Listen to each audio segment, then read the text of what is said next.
नमस्कार, मी बाळासाहेब आणि तुम्ही पाहतात पुणे लोक. मी प्रभाग क्रमांक 40 मध्ये कोंढवा, बुद्रुक, येवलेवाडी या प्रभागामध्ये आहे.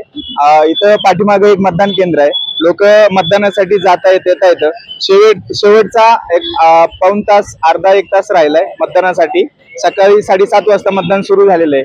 5:30 वाजेपर्यंत नागरिकांना, मतदारांना मतदान करता येणार आहे. आपल्यासोबत इथं काही मतदान करून आल्यानंतर इथले आपण त्यांच्याशी स्थानिक मतदार आहेत, त्यांच्याशी बोलूया. दादा, काय कसं वाटतंय? मतदान केलं तुम्ही? केलंय का? मतदान केलंय. मतदान केलंय. बाकी आतमध्ये काही अडचणी वगैरे येतात? अडचणी काय नाही, लोकांचा चांगला प्रतिसाद आहे. सकाळपासून लोक स्वेच्छेने मतदान करण्यासाठी येत आहे. आता काय किती राहिले मतदान? झालंय का बऱ्यापैकी? मतदान भरपूर झालेलं आहे, बऱ्यापैकी झालेलं आहे. मतदानाला अजूनही गर्दी आहे, अजूनही मतदार येत आहे. बोगस मतदानाचा काही प्रकार वगैरे? कसला प्रकार नाही आपल्याकडे, काय नाही. एकदम सुरळीत मतदान चालू आहे. सुरळीत चालू आहे. आहे.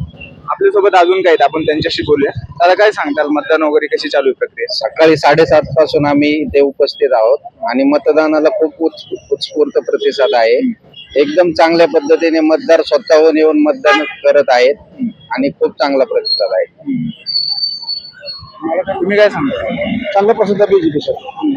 आता सकाळपासून पुणे शहरामध्ये ज्या ज्या ठिकाणी बोगस मतदान होते, इथं तसला काही प्रकार आहे का? बिलकुल नाही, एक पण नाही. एकदम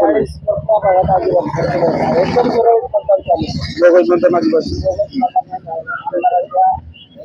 निरीक्षणाखाली, आमदार केळकर यांच्या निरीक्षणाखाली एकदम सुरळीत चाललेलं आहे. तर तो प्रकार काहीच नाही. काय तुम्ही काय कोणत्या गोष्टी तुमच्या लक्षात होत्या? ह्या समस्या, कोणते मुद्दे लक्षात ठेवून तुम्ही मतदान केलं? काय नाही, विकासाच्या ह्याच्यावर बीजेपीचं, मोदीचं राजकारण, आमदारांच्या ह्याच्याखाली मार्गदर्शनाखाली चालू आहे. आता उद्या होईल चित्र स्पष्ट. यांचा नेमका मनातला नगरसेवक उद्या कळेल. अशाच बातम्यांसाठी आणि अपडेटसाठी पाहत राहा पुणे लोक.